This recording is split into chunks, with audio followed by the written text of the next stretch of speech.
잔치가 벌어지고 있는 암호화폐 시장 관련된 소식을 들고 인사를 드려보고 있는 크립토 마토입니다. 일단 오늘 미국 증시 같은 경우는 혼란하다, 혼조세가 이어지고 있는 가운데 달러 같은 경우는 큰 변동사항이 없는 가운데서 비트코인 무려 54,512달러에서 거래가 진행이 되고 있습니다. 이더리움 같은 경우도 3,182달러, 그 외 알트코인들도 빵긋 웃어주면서 너나 할 것 없이 상승을 이어가고 있는데 어제 소개를 해드렸었던 분석들이 딱 맞아 떨어지는 것 같아가지고 기분이 저도 좋습니다. 이대로 쭉쭉 상승하는 불장이 이어질 수 있기를 바라보면서 나온 정보들 보도록 하겠습니다.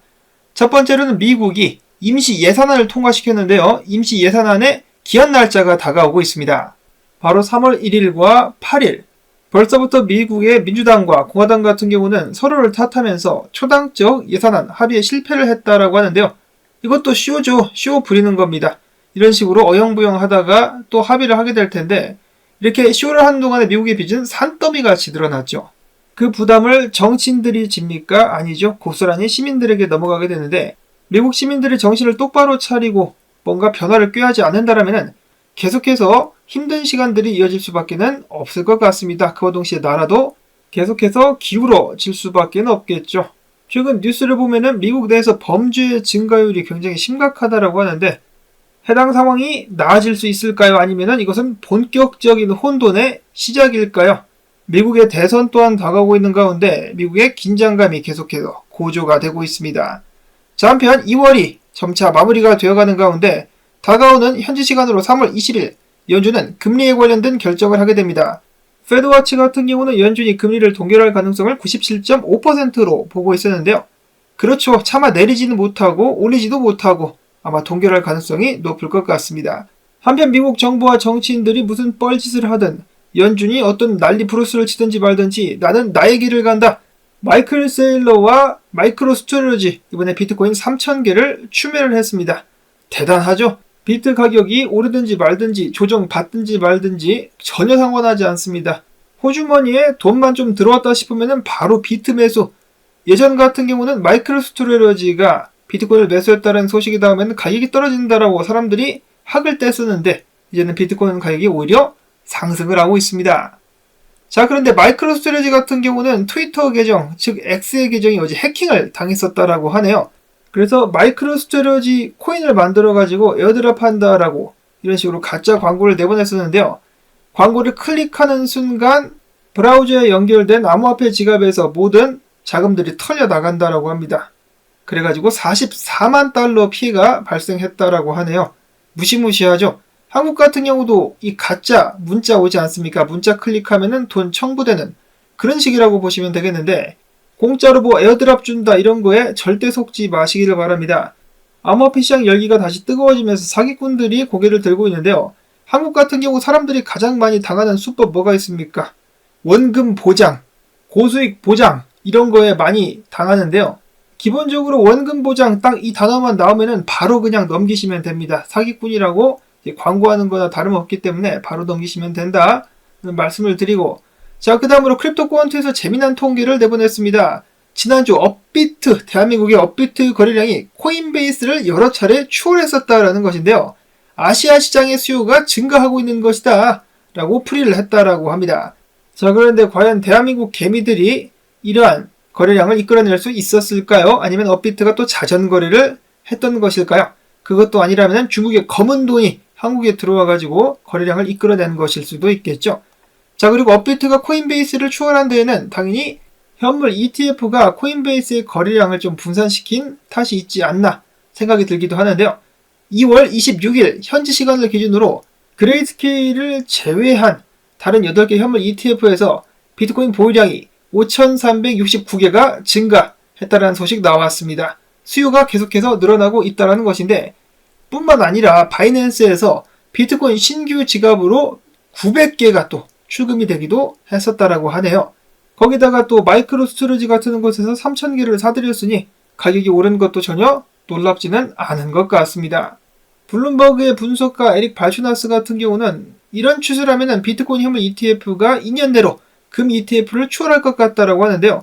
내년이라도 추월이 당장 가능할 것 같습니다. 이 정도 기세라면 말이죠. 특히 반감기 이후에 오게 되는 찐불장, 아니면은 일각에서는 지금 찐불장이 이미 시작됐다라고 이야기를 하기도 하고 있는데, 자, 아무튼지 간에 반감기 후에 오게 되는 엄청난 파도를 비트코인이 타게 된다면은 금 ETF 추월할 수 있을 것 같습니다. 한편 비트코인이 53,000달러대를 뚫는 과정 속에서 1시간 만에 3,255만 달러가 청산이 되기도 했었다라고 하는데요. 어제 공유를 해드렸었던 닥터 프라핏 분석가의 분석이 맞아 떨어지고 있습니다. 이대로라면 55,000달러까지 쭉 상승을 이어갈 수 있지 않을까 싶은데요. 알리 마르티네즈 분석가 같은 경우는 비트코인이 53,200달러 위에서 안착할 수 있다면 57,130달러까지 상승할 수 있을 것이다라고 이야기했습니다. 그러나 만약에라도 지금부터 5만 달러 아래까지 떨어진다 그러면 47,700달러까지 조정을 받을 수도 있을 것. 근데 딱 또 지금 분위기를 보면은 53,200달러 정도는 가볍게 넘기면서 쭉쭉 상승할 것 같은 그런 기분이 듭니다. 비트코인 같은 경우는 이번 상승을 시작하기 전에 재빠르게 무엇을 했습니까? CME 갭을 메꿨습니다. CME 갭을 메꾼 다음에 사람들을 방심시킨 후 쭉 위로 쏘고 있는 비트코인. 이런 상황에서 굉장히 흥미로운 사건 한 가지가 시장에 발생을 했습니다.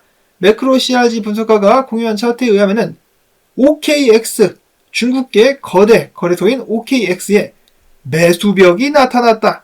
일단 비트코인의 프리미엄도 굉장히 높게 붙은 상황 속에서 보시면은 53,400달러부터 52,000달러대까지 각각 21,000개, 19,000개, 17,000개 식으로다가 10개 이상 단위로 매수벽이 하객진을 펼치고 있는 장면이 포착이 되었었다라고 하네요.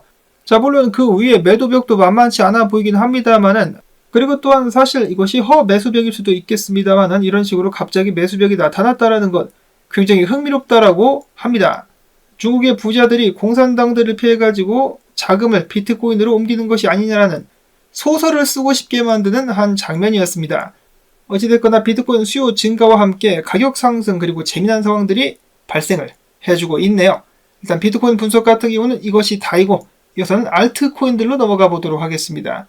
이더리움 레이어2 프로젝트 중에 사상 최초로 안타깝게도 러그풀 사고라고 되어 있는데 사기죠. 투자금 등등을 갖고 잠적해버리는 사기가 발생을 했는데, 해당 사기 프로젝트의 이름 같은 경우는 리스콘 블래스트라는 프로젝트였었는데 420개의 이더리움을 투자를 받아가지고 튀었다라고 하네요. 니네 그러다 지옥 간다 진짜. 다음으로 시바이노 커뮤니티가 그레이스케일의 시바이노 현물 ETF 상장을 청원했다라는 소식 나왔었습니다.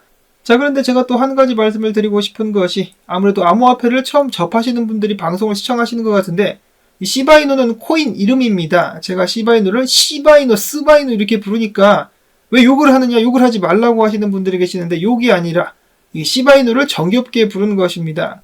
왜 한국의 유명 코미디 프로그램에도 개그맨 나와가지고 욕하는 것처럼 발음을 시게 해가지고 또 개그를 만들지 않습니까? 그런 식으로다가 정겹게 방송을 하는 것이고, 시바이노는 코인 이름입니다. 제가 욕을 하는 것이 아니라는 것을 다시 한번 말씀을 드립니다. 그리고 제 방송 같은 경우는 투자를 하실 수 있는 나이가 되신 분들, 아이들이 아니라 성인을 위해서 만드는 방송임을 다시 또 말씀을 드리고 다음 소식 넘어가 보도록 하겠습니다. 최근에 엄청난 상승세를 보여줬었던 월드코인의 완전 시가총액이 오픈 AI를 넘어서 버렸다라고 하죠. 그래가지고 몇몇의 분석가들 같은 경우는 이거 거품이다라는 경고를 내보내고 있다라고 합니다. 그리고 또한 월드코인 같은 경우는 앞으로 2주 동안 1000만 개의 월드코인을 리테일 월렛, 사람들에게 뿌릴 것이기 때문에 가격 하락이 나올 수도 있겠고, 또한 이후에는 더욱더 많은 물량이 격주로다가 유통이 될 것이기 때문에 가격이 크게 하락하는 것도 주의해서 살펴봐야 된다라고 경고를 한 것인데요. 오픈 AI보다 더 커져버린 월드코인, 여러분들께서 보시기에는 거품인 것 같습니까? 자, 물론 버블이라 할지라도 이것이 더 커지지 말라는 법은 없습니다. 그럼에도 불구하고 가격이 많이 올랐기 때문에 당연히 조심할 필요는 있긴 있겠죠. 자, 그 다음으로는 몇몇의 분석가들, 프로페서 아스트론과 크립토보스 같은 경우는 팬텀이 조만간에 한번 크게 치고 오를 수 있지 않겠느냐라는 기대감을 내보내기도 했었습니다. 자, 팬텀, 과거의 영광을 재현할 수 있을 것인가? 그런가 하면은 대한민국에서 많은 사람들이 들고 있다는 리플, XRP 같은 경우도 얼마 전에 닥터 프라핏 분석가 한번 쏠 수 있을 것이다 라고 이야기를 했는데, 닥터 프라핏에 이어서 NL 분석가 같은 경우도 만약에 다시 한번 55센트 위로 올라가가지고 해당 하락 채널을 뚫을 수 있다면 80센트까지도 한번 상승할 수 있을 것이다 라는 예측을 하기도 했었습니다. 과연 이번에야말로 상승을 보여줄 수 있을 것인가? 다음으로는 오디오입니다. 오디오 같은 경우 한때 틱톡과의 파트너십 이야기가 나오면서 과거에 엄청나게 쐈었는데요. 무려 650일간의 축적 기간이 이루어지고 있었다. 그렇기 때문에 쏠 때 한 방 크게 쏠 수 있을 것이다 라는 기대감 마찬가지로 나오고 있다라고 합니다. 체인링크 같은 경우도 거의 500 며칠이었죠. 꽤 오랜 시간 동안 축적하다가 쏘기 시작했는데 오디오도 이번에 같은 길을 갈 수 있을 것인지 기대가 됩니다. 그런가 하면은 엘리지블스가 같은 경우는 로즈 오아시스죠. 사토시 차트를 보면서 약간의 조정 후 상승을 이어갈 수 있을 것이다 라는 예측을 내놨고요. 로즈뿐만 아니라 인젝티브 프로토콜도 조만간에 강하게 다시 쏘기 시작할 것이다 라는 예측을 남겼습니다. 이 외에도 어제 공유가 됐었던 알트코인들 상승을 보여주고 있어가지고 기분이 좋은 가운데 부디 여러분들께서도 오늘 포트폴리오가 빵긋 웃는 날을 이어가실 수 있기를 바라면서 오늘 영상 여기서 마무리를 짓도록 하겠습니다. 나온 소식들 도움되셨다면 계속해서 가지야라는 의미에서 토마토 채널 지원해주기, 광고 영상 재생 및 클릭 부탁을 드리면서 저는 다음에 새로운 소식 가지고 인사를 드리도록 하겠습니다. 행복한 하루 되시기를 바랍니다.